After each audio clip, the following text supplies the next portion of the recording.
बिस्मिल्लाहिर्रहमानिर्रहीम। Today's topic of discussion is pharmacology की discussion. तो आज की इस वीडियो के अंदर 2020 के और 2019 के एनुअल फार्माकोलॉजी पास्ट पेपर के एमसीक्यू की को डिस्कस करने वाले हैं, क्योंकि 2019 और 2020 के कुछ ना कुछ एमसीक्यूज रिपीट हो गए। अभी जो रिसेंट प्रॉप हुआ है फर्स्ट ईयर का, उसमें फिजियोलॉजी और बायोकेमिस्ट्री के तकरीबन 20 से लेकर 25 एमसीक्यूज रिपीट हुए हैं, वो भी रिसेंट पेपर के। तो अगर आप इस वीडियो को लास्ट तक देख लोगे तो आपको काफ़ी ज़्यादा हेल्पफुल होगी ये वीडियो, और आपको काफ़ी ज़्यादा एमसीक्यूज पॉइंट्स का पता चल जाएगा। कीज़ तो आपके पास वैसे मौजूद होगी। स्टार्ट करते हैं 2020 के एनुअल की को। तो सबसे पहला जो है, यहाँ पर ज़ाहिर से आंसर लिखे हुए हैं और कुछ हिंट्स लिखे हुए हैं। तो ये पूरी और एग्जैक्ट की नहीं है, लेकिन थोड़ा बहुत हमें हिंट मिल जाएगा कि एमसीक्यू किस किस टॉपिक से और किस किस नेचर के आ रहे हैं। पहला एमसीक्यू पिंडालोल के मुतालिक है। पिंडालोल पार्शियल एगोनिस्ट है, तो ये बिल्कुल ठीक होता है। पिंडालोल, एसबीटालोल, सेलिप्रोलोल और आल्सप्रेनोल है। आई थिंक आल्सप्रेनोल है, इसी तरह मुझे प्रोनाउंस नहीं हो रहा।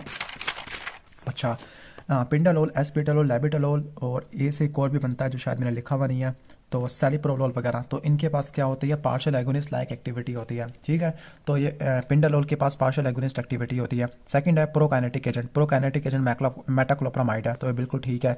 फिर इसके बाद एस इनहिबिटर। एस इनहिबिटर आप डायबिटिक नेफ्रोपैथी के अंदर इस्तेमाल करते हो।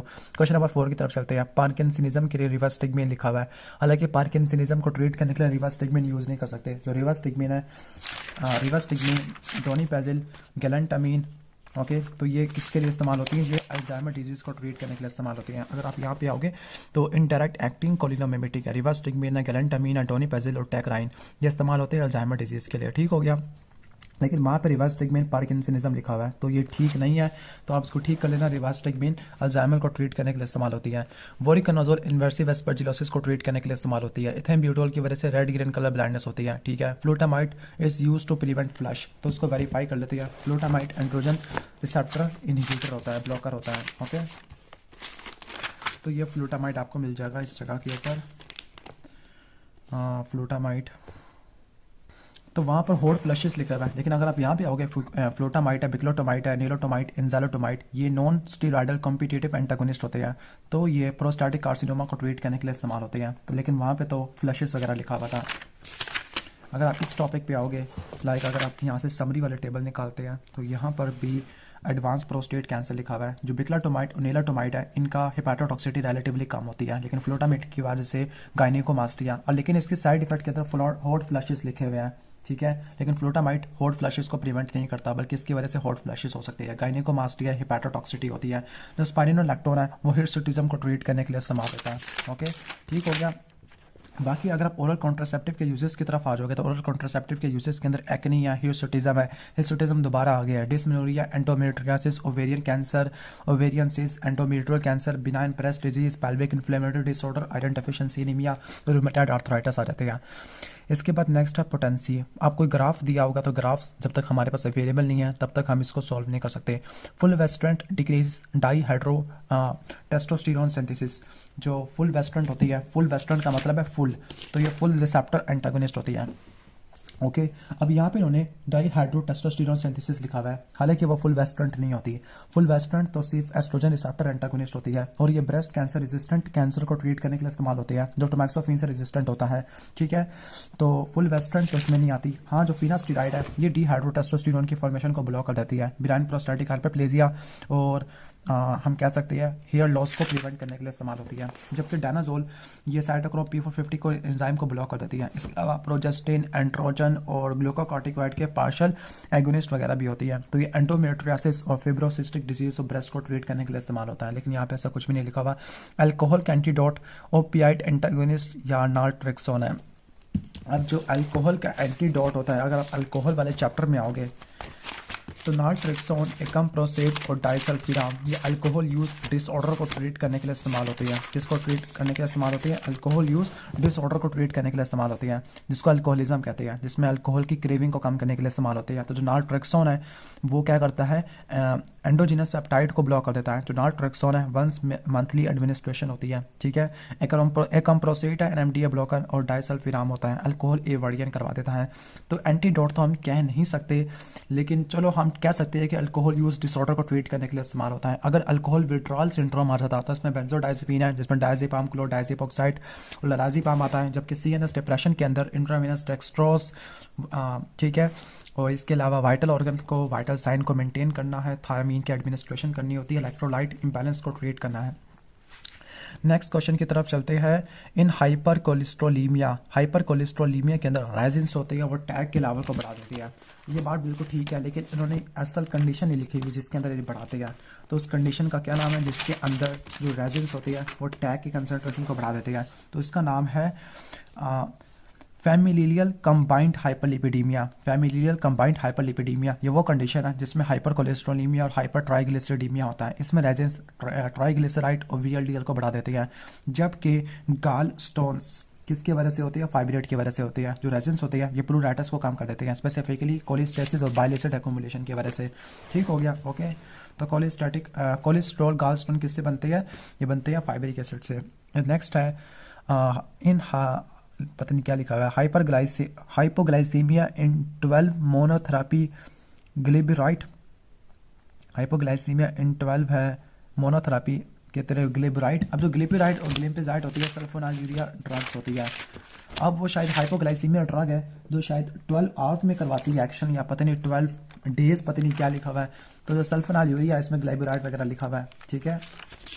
तो अगर आप इंसुलिन वाले चैप्टर में आओगे तो यहाँ पर ग्लिबराइड है, ग्लिम्पिजाइड है, सेकंड जनरेशन होती है। फर्स्ट जनरेशन में टोलब्यूटामाइड है, क्लोरप्रोपामाइड आ जाएगा, ठीक है।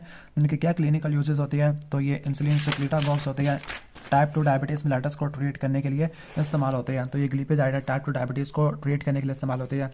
ग्लिबराइड और ग्लिम्पिराइड ये ग्लिपिजाइड जैसे होते हैं लेकिन इंटरमीडिएट ड्यूरेशन ऑफ एक्शन है। क्लोरप्रोपामाइड और टोलब्यूटामाइड इनकी पोटेंसी कम होती है, टॉक्सिसिटी ज़्यादा होती है। जबकि रैपिग्लिनाइड और नेटिग्लिनाइड फास्ट एक्टिंग सेक्रेटागॉग होते हैं। अब पता नहीं 12 वाला पता नहीं क्या आ रहा है, तो ये समझ नहीं आ रहा। लेकिन एक बात है कि जो सल्फोनाल्यूरिया है क्या इनको मोनोथेरापी के फॉर्म में अप्लाई कर सकते हैं? यस, मोनोथेरापी के फॉर्म में अप्लाई कर सकते होते हैं। इसके अलावा मेटफॉर्मिन, थायाजोलिडाइनिडायोन्स और अल्फा ग्लूकोसिडेज इनहिबिटर हम किस में यूज़ कर सकते हैं? हम यूज़ कर सकते हैं प्री डायबिटीज़ वाले के तरह। जबकि पियोग्लूटाजोल टैग को कम करता है, HDL को बढ़ा देता है, बिल्कुल जिस तरह फाइब्रेट्स वगैरह काम करते थे। अब हम नेक्स्ट चलते हैं आगे, नेक्स्ट क्वेश्चन की तरफ चलते हैं। तो anti hypertensive contraindicated in pregnancy, तो कैप्टोप्रिल होती है, एस इनहिबिटर कॉन्ट्राइंडिकेटेड होती है। ब्रेन एनसेफेलोपैथी है विद द अमोनिया सिक्रेशन, तो टेट्रासाइक्लिन है। अब ये पता नहीं अजीब चीज़ लिखी हुई है कि brain encephalopathy with ammonia secretion, तो टेट्रासाइक्लिन की वजह से होता है या टेट्रासाइक्लिन देना चाहिए? अब टेट्रासाइक्लिन का कोई भी रिलेशनशिप एक होता है, लीवर नेक्रोसिस करवाता है, लीवर नेक्रोसिस की वजह से ब्रेन की एनसेफेलोपैथी हो सकती है। तो मे बी ये साइड इफेक्ट हो सकता है टेट्रासाइक्लिन का। तो अगर आप टेट्रासाइक्लिन वाले टॉपिक में आते हो तो हेपाटोटॉक्सिटी हो सकती है, हेपाटिक डिजीज हो सकता है, हेपाटिक नेक्रोसिस हो जाएगी, तो ब्रेन एनसेफेलोपैथी भी हो सकती है। मे बी इन्होंने शायद ये मैकेनिज्म निकालो, बाकी अल्लाह जाने। ओके, तो अगर हम टेट्रासाइक्लिन वाले टॉक्सिसिटी में आ जाते हैं तो GIT अपसेट है, डेपोजिशन है, फोटोसेंसिटिविटी और सुपर इन्फेक्शन, ऐसा कोई भी चीज़ नहीं लिखी हुई जो इस सिनेरियो के अंदर पुट होती है। नेक्स्ट हम चले जाते हैं neostigmine. Neostigmine neuromuscular end plate के ऊपर जाके काम करती है, बिल्कुल ठीक है। बिनाइन प्रोस्टैटिक हाइपरप्लेजिया और हाइपरटेंशन को ट्रीट करने के लिए प्राजोसिन होता है। ल्यूकोट्राइन इनहिबिटर के अंदर मोंटेलुकास, जाफिलुकास्ट है। यूरिक एसिड का लेवल डिक्रीज होता है प्रोबेनिसिड एसिड और सल्फिन पायरोजोन से, बिल्कुल ठीक है। हेमरेजिक स्टेटस साइक्लोफॉस्फामाइड और इफॉस्फामाइड की वजह से होता है, ठीक है। फेनिटोइन की वजह से जिंजिवल हाइपरप्लेजिया होता है। हाइपर कैल्सीमिया को ट्रीट करने के लिए फ्यूरासिमाइड होता है। अल्जाइमर के अंदर रिवास्टिग्मिन है। अब मैं ही जो MCQ कह रहा था जो 4th नंबर के ऊपर है, ओके। इसके बाद नेक्स्ट है, अच्छा नेक्स्ट इसका रिफ्लेक्शन पड़ रहा है मोबाइल का, जब भी आपको सही तरह विजिबल नहीं होगा। चलो मैं इसको इधर इस साइड पर दिखा देता हूँ। चलो नेक्स्ट MCQ है, फेनिटोइन भी हो गया। अल्जाइमर में रिवास्टिग्मिन यूज़ करते हैं। एल्बेंटिरोल के क्या साइड इफेक्ट है? अब आई थिंक कोई ना कोई साइड इफेक्ट एल्बेंटिरोल के लिखे भी होंगे। तो आपको याद है कि ट्रेमर होते हैं, इरिथमिया वगैरह हो सकती है, टैकीकार्डिया, टैकीफाइलेक्सिस वगैरह ये सब चीज़ें हो सकती है, लेकिन डायूरेसिस नहीं होता। तो आई थिंक ये एक्सेप्ट वाला MCQ है कोई। नेक्स्ट MCQ की तरफ चलते हैं। एनसेट इंड्यूस अल्सर को ट्रीट करने के लिए माइसोप्रोस्टोल है, बिल्कुल ठीक है। स्मॉल मॉलिक्यूल फॉर्मिंग जेल है तो वो सुक्राल्फेट होती है। Oral anti histamine for school kid, तो स्कूल किड वाले बच्चे के लिए ओरल एंटी हिस्टामिन। अब इसका जवाब वहाँ पे नहीं लिखा हुआ, ओके। तो ओरल एंटी हिस्टामिन वाले चैप्टर में आते हैं।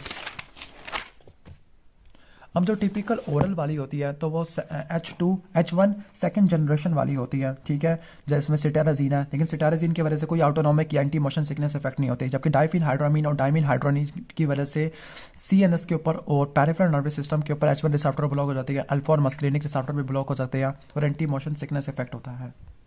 अब यहाँ पे एग्जैक्टली और ज़्यादा हिंट नहीं दिया हुआ कि oral contraceptive for the school kid है, स्कूल किड लिखा हुआ है यहाँ पर, तो यहाँ पर मोशन सिकनेस है, स्लीप एड है, डिस्टोनिया वगैरह के ट्रीट करने के लिए डाइमिनहाइड्रामीन है, जबकि ओरल के अंदर सिटाराजीन वगैरह आ सकती है, ठीक है।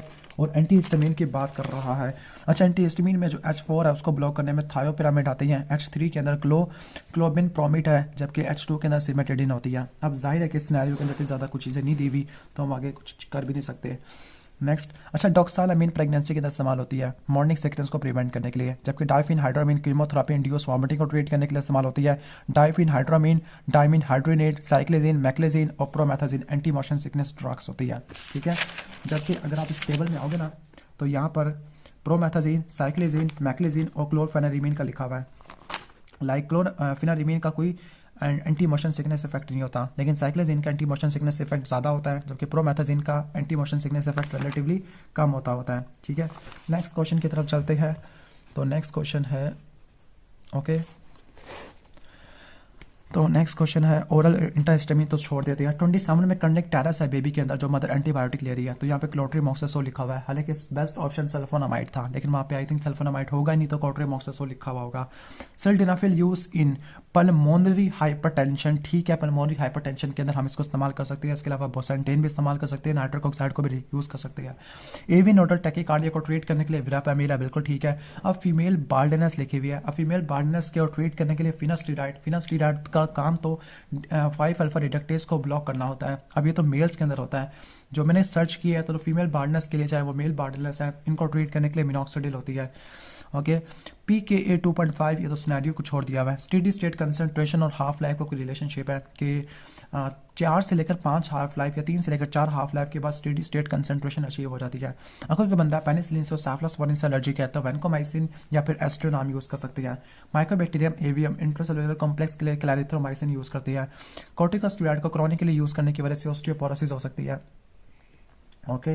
इसके बाद कोल्चिसिन का वजह से कोई बिहेवियर चेंजेस, कोल्चिसिन की वजह से कोई बिहेवियर चेंजेस नहीं होते, वो ग्लूकोकॉर्टिकोइड है जिनकी वजह से बिहेवियर चेंजेस होते हैं।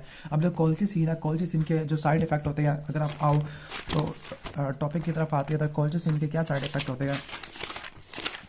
लाइक कोल्चिसिन है, ये कोल्चिसिन है, तो जो कोल्चिसिन होती है ये जो बिहेवियर इफेक्ट है वो ग्लूकोकॉर्टिकोइड की वजह से है। जो कोल्चिसिन है लीवर को किडनी को नुकसान पहुंचा देती है, तो ये कोल्चिसिन के साइड इफेक्ट है। एनसेट की वजह से रीनल डैमेज हो सकते हैं, एंटोमेथासिन की वजह से बोन मैरो सप्रेशन हो जाता है, ओके। नेक्स्ट MCQ की तरफ चलते हैं। एस्थमा के अंदर इनहेल्ड कॉर्टिकोस्टेरॉइड और सल्मेटिरोल, ठीक है, प्रोफाइलेक्सिस के लिए इस्तेमाल करते हैं। हाँ, कोल्चिसिन की वजह से डायरिया हो सकता है, इस बात को मैं मानता हूँ। 5-सेरोटोनिन 3 रिसेप्टर ब्लॉकर के अंदर एलोसेट्रॉन है। इन्फ्लेमेटरी बाउल डिजीज के अंदर ओडेनसेट्रॉन कभी भी यूज़ नहीं करते, एलोसेट्रॉन यूज़ करते हैं। या फिर इन्फ्लेमेटरी बाउल डिजीज के अंदर आप क्या यूज़ कर सकते हो, inflammatory bowel disease, sorry irritable bowel disease लिखा हुआ है, मैं इसको दोबारा पढ़ लूँ। हाँ, इरिटेबल बाउल डिजीज है या इरिटेबल बाउल सिंड्रोम होता है, IBS है, ठीक है। तो इसको ट्रीट करने के लिए हायोसियामिन या डाइक्साइक्लोमिन यूज़ करते हैं। एलोसेट्रॉन है, लेविप्रोस्टोन और लीनाक्लोटाइड है, लेकिन जो ओडेनसेट्रॉन कभी भी यूज़ नहीं कर सकते। ओडेनसेट्रॉन कीमोथेरेपी इंड्यूस वॉमिटिंग को ट्रीट करने के लिए इस्तेमाल करते हैं। आगे no direct bronchodilator, I think इस MCQ के अंदर ब्रोंकोडायलेटर कुछ दिया होगी और क्रोमाइलिन दिया होगा जो कि ब्रोंकोडायलेशन नहीं करता। अब क्रोमाइलिन ब्रोंकोडायलेशन नहीं करता तो फिर किस चीज़ को ट्रीट करने के लिए इस्तेमाल होता है, क्रोमाइलिन और नीडोक्रोमिल। तो जो क्रोमाइलिन और नीडोक्रोमिल होते हैं मास्ट सेल स्टेबिलाइजर होती है। क्रोमाइलिन को क्रोमोग्लूकोनेट भी बोलते हैं, ठीक है। तो किसके लिए इस्तेमाल होती है, बच्चों के अंदर इस्तेमाल होती है एस्थमा के लिए, और जो नेजल और आई ड्रॉप फार्मूलेशन होती है क्रोमाइलिन की हे फीवर के लिए, और जो ओरल फार्मूलेशन होती है फूड एलर्जी को ट्रीट करने के लिए इस्तेमाल होती है। लेकिन क्रोमाइलिन और नीडोक्रोमिल की वजह से कफ और इरिटेशन हो सकती है, ओके। इसके बाद नेक्स्ट चलते हैं हम स्पेयर रिसेप्टर जब एग्जिस्ट करेगी तब केडी ज़्यादा होगा EC50 से या Bmax Emax से ज़्यादा होगा। Heparin reduces effect of thrombin, ठीक है। स्ट्रेप्टोकोकस निमोनिया में पेनिसिलिन बाइंडिंग प्रोटीन में अल्टरेशन होती है फॉर पेनिसिलिन G, बिल्कुल ठीक है। पैरालिटिक आइलिस विंकल क्लॉट की वजह से होता है, बिल्कुल ठीक है। न्यूराइटिस भी होता है, बोन मैरो सेपरेशन नहीं होता। स्पाइरोनोलैक्टोन की वजह से गायनिकोमास्टिया होता है, ठीक है। फ्यूरासिमाइड की वजह से हाइपोकलीमिया है, ठीक है। एल्ब्यूटिरोल की वजह से टैकीकार्डिया है। हार्ट प्रॉब्लम पल्मोनरी एडिमा को ट्रीट करने के लिए लूप डायरेटिक होते हैं। मिथोट्रिक्सेट के लिए लिकोवोरिन रेस्क्यू थेरेपी है। एस2 नाम का रिलेटिवली लेस क्रॉस रिएक्टिविटी होती है या सेंसिटिविटी होती है। हिमेटोलॉजिकल रिएक्शन ज़िटोवोडिन की वजह से होती है, या मैं आपको दिखा देता हूँ एंटीवायरल वाले चैप्टर के अंदर। ओके, तो एंटीवायरल वाले चैप्टर में अगर आप आओगे तो यहाँ पर बेशक आप ये टेबल तैयार कर लेना। लाइक ज़िटोवोडिन की वजह से बोन मैरो सप्रेशन होता है, अबाकैबर की वजह से हाइपर सेंसिटिविटी होती है, डायडानोसिन की वजह से पैनक्रियाटाइटिस होता है, स्टाइविडिन और ज़ेलसिटाबिन की वजह से पेरिफेरल न्यूरोपैथी होती है, डिलावर्डिन और नेविरापिन की वजह से रैश होती है, लेबर के एंजाइम बढ़ जाते हैं, इफाविरिन स्टीराटोजेनिक होती है। ओके, बाकी जो एंटीग्रेस इनहिबिटर होती है जिसमें डोलोटाग्राविर, एल्विटाग्राविर, डेल्टाग्राविर है, जीआईटी एब्सिड और हेडेक करवा देती है, एंड फेवरटाइड हाइपर सेंसिटिविटी करवा देती है। हाइपर सेंसिटिविटी अबाकैबर की वजह से भी होती है, जबकि इफाविरिन स्टीराटोजेनिक माराविरो की वजह से मसल और जॉइंट पेन होता है, डायरिया और लीवर के एंजाइम बढ़ जाते हैं। इंडिराविर की वजह से हाइपर बिलिरुबिनीमिया और नेफ्रोलिथियासिस हो सकता है। ठीक है, पेरिफेरल न्यूरोपैथी आटाजिनाविर की वजह से होती है। तो ये इनके साइड इफेक्ट मैंने आपको सबके बता दिया है मेनली। नेक्स्ट है कि प्लाज्मोडियम वाइवेक्स को ट्रीट करने के लिए प्राइमाक्विन होती है, आइसोनियाजोइड प्रोफाइलैक्सिस के लिए इस्तेमाल होती है। ठीक है, क्लैरिथ्रोमाइसिन इरिथ्रोमाइसिन के लिए इस्तेमाल करती है क्योंकि एलिबेकोबैक्टर पाइलोरी की अगेंस्ट एक्टिविटी ज़्यादा होती है। ओके, मस्कुलिनिक एगोनिस्ट मस्कुलिनिक रिसेप्टर की ब्लॉकिंग को प्रिवेंट कर देती है। ओके, डाइफिनहाइड्रोमाइन की वजह से सिडेशन होती है, बार्बिचुरेट की वजह से पोरफायरिया प्रेसिपिटेट होता है। प्रोपाइल थायोयूरेसिल थायरोपेरोक्सिडेज एंजाइम को ब्लॉक करती है, beta blocker exercise induced tachycardia को ब्लॉक कर देती है, न्यूरोजेनिक और नेफ्रोजेनिक डायबिटीज इंसिबिटर्स को डिफरेंशिएट करने के लिए डेस्मोप्रेसिन होती है। लोकल एनेस्थेटिक जो कि नेजल सर्जरी में यूज़ कर सकती है तो वो कोकेन है। अब जो ये वाला था एमसीक्यू कोकेन वाला, ये मुझे मिनी कैटसन से कहीं से भी नहीं मिला, तब मैंने बिग कैटसन खोली है तो बिग कैटसन के अंदर ये एमसीक्यू दिया हुआ था। पायरोटोस्टिग्मिन से पहले ग्लाइकोपाइरोलेट देते हैं। इसकी वजह क्या होती है, क्योंकि जब मसल रिलैक्सेशन परफॉर्म करनी होती है, यानी न्यूरोमस्कुलर जंक्शन ब्लॉकर अप्लाई किया है और उसको रिवर्स करना है तो पायरोटोस्टिग्मिन देते हैं। लेकिन पायरोटोस्टिग्मिन तो एनएम रिसेप्टर को स्टिमुलेट करती है, जो मस्कुलिनिक रिसेप्टर स्टिमुलेट हो जाएंगे, उसको ब्लॉक करने के लिए ग्लाइकोपाइरोलेट देते हैं जो कि मस्कुलिनिक ब्लॉकर होता है। इसके बाद ये वाले कवर हो गया, ये 2020 के थे। अब हम चलते हैं 2019 के। ओके, तो लास्ट से स्टार्ट करते हैं। Choose incorrect for local anaesthesia. तो local anaesthesia increases the threshold for action potential. तो क्या ये इनकरेक्ट है लोकल एनेस्थीसिया के लिए? तो इनका थ्रेशोल्ड के ऊपर हम कह सकते हैं इफेक्ट नहीं होता, बल्कि उन्होंने डीपोलराइजेशन को प्रिवेंट करना होता है। थ्रेशोल्ड के ऊपर इतना खास इफेक्ट नहीं होता, उन्होंने एक्शन पोटेंशियल की प्रोपेगेशन को या कंडक्शन को ब्लॉक कर देना होता है। तो मेनली इनका ये इफेक्ट होता है। इसके बाद चलते हैं हम नॉट एक्टिव अगेंस्ट बैक्टीरियोइड। तो जेंटामाइसिन यानी जो माइलोग्लाइकोसाइड होती है बैक्टीरियोइड्स के अगेंस्ट इफेक्टिव नहीं होती क्योंकि इसकी ट्रांसपोर्ट एरोबिक होती है। एंटीवायरल यूज़ किया और रैश हो गया। अब एंटीवायरल यूज़ किया है और रैश हुआ है, उन्होंने जवाब में एम्पिसिलिन लिखा हुआ है। मुझे हैरत हो रही है कि एम्पिसिलिन कब से एंटीवायरल बन गई है। तो अगर एंटीवायरल वाले चैप्टर की तरफ आते हैं तो जो रैश होता है वो किस किस एंटीवायरल ड्रग से होता है? तो रैश होता है सबसे पहला जो रैश लिखा हुआ है। ठीक है, अगर हम इस टॉपिक में आते हैं, हाँ सही है, डिलावर्डिन और नेविरापिन, इनके वजह से रैश होता है, लीवर के एंजाइम बढ़ जाते हैं, लीवर के एंजाइम मैराविरो की वजह से भी बढ़ते हैं। तो रैश एक तो डिलावर्डिन और नेविरापिन से आता है। इसके अलावा जो रैश होता है हम कह सकते हैं एम्प्रीनेविर की वजह से भी होता है। तो इसका निमोनिक होता है AND एंड क्या करवा रहा है? रैश करवा रहा है। जबकि एबाकैविर और हम कह सकते हैं कि एबाकैविर के अलावा और कौन होता है हाइपर सेंसिटिविटी कराने वाला? इनफेवर्टाइट है। तो ये हाइपर सेंसिटिविटी है। माराविरोक मसल और जॉइंट पेन करवाता है। पेरिफेरल न्यूरोपैथी स्टाइविडिन ज़ेलसिटाबिन की वजह से होती है और आटाजिनाविर की वजह से होती है। एबाकैविर की वजह से हाइपर सेंसिटिविटी है। डायडानोसिन की वजह से पैनक्रियाटाइटिस है। आई नो काफ़ी ज़्यादा मुश्किल है इसको याद करना। नेक्स्ट क्वेश्चन की तरफ चलते हैं हम। तो नॉन सिम्पैथोमिमेटिक हाइपरटेंसिव मैनेजमेंट है। तो नॉन सिम्पैथोमिमेटिक हाइपरटेंसिव मैनेजमेंट के अंदर कि सिम्पैथोमिमेटिक हम देंगे क्यों हाइपरटेंसिव के अंदर? तो लेबेटोलोल लिखा हुआ है यहाँ पर, कुछ कह नहीं सकते इसके बारे में।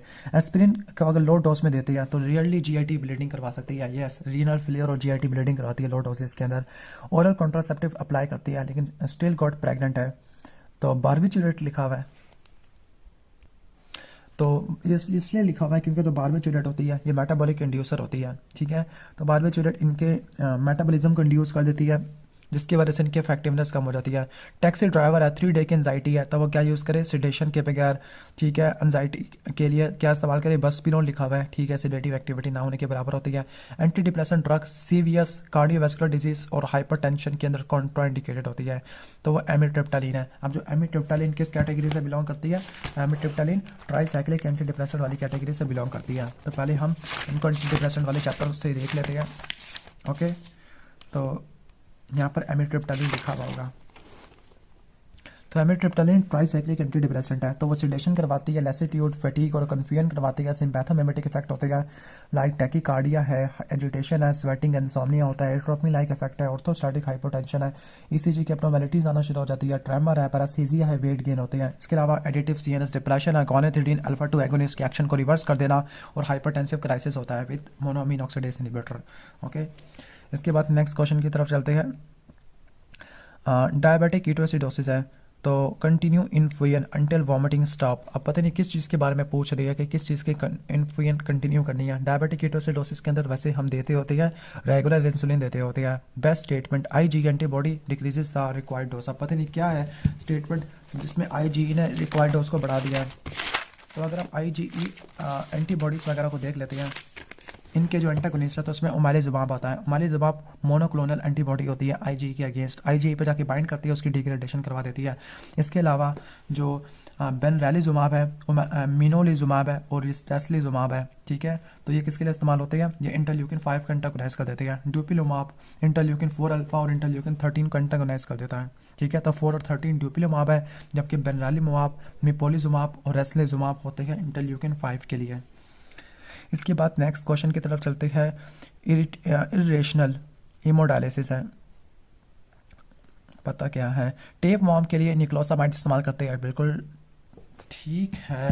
वैसे जो निक्लोसामाइड होती है ये एक ही टेप वॉर्म को ट्रीट करने के लिए इस्तेमाल होती है। अगर आप टेप वॉर्म वाले चैप्टर के अंदर आओगे ना, तो यहाँ पर जो टेप वॉर्म है तो वो एक ही जगह पे निक्लोसामाइड है, वो है फेस्क्यूलोप्सिस बुस्काई, जिसको लार्ज इंटेस्टिनल फ्लू है उसको ट्रीट करने के लिए इस्तेमाल करते हैं।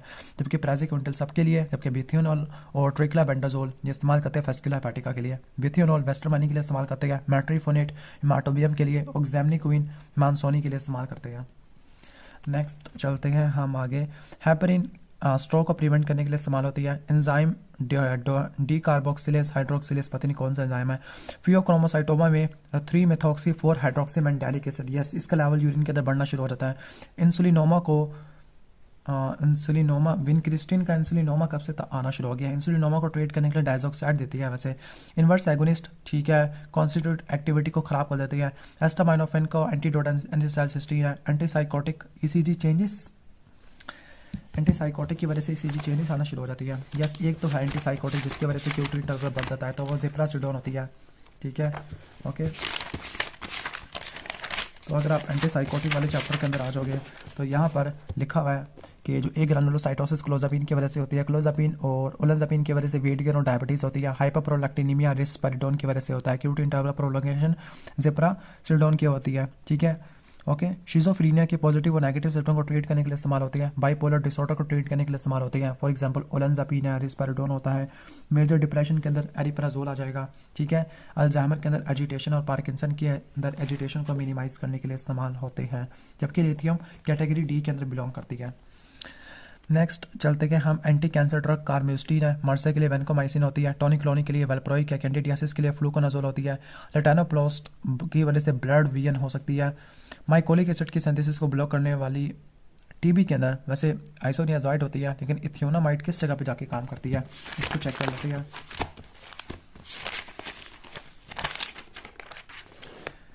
ओके, तो जो इथियोनामाइड है, ठीक है, आइसोनियाजाइड का कॉन्जीनर होता है। कॉन्जीनर का मतलब है सेम कैटेगरी का, सेम काइंड का है, ठीक है। क्रॉस रेजिस्टेंस वैसे ना होने के बराबर होती है। नेक्स्ट हम देख लेते हैं। मूड लिखा हुआ है बेंजोडाइजिपिन। टेट्रासाइक्लिन लीस्ट इफेक्टिव होती है सूडोमोनास के लिए, ठीक है। इफेड्रिन के पास डायरेक्ट और इनडायरेक्ट दोनों होती है। सेरेब्रल एडिमा के लिए मैनिटोल यूज करते हैं। ब्यूटीसिनाइट यीस्ट है, नो आइडिया। पोस्ट मिनोपॉजल के लिए एस्ट्राडायोल है। ग्लाइकोप्रोटीन 2 भी और 3 है। एंटागोनिस्ट में एप्सिक्समाब आती है। रिकॉम्बिनेंट में लैपिलोडीन है, ठीक है।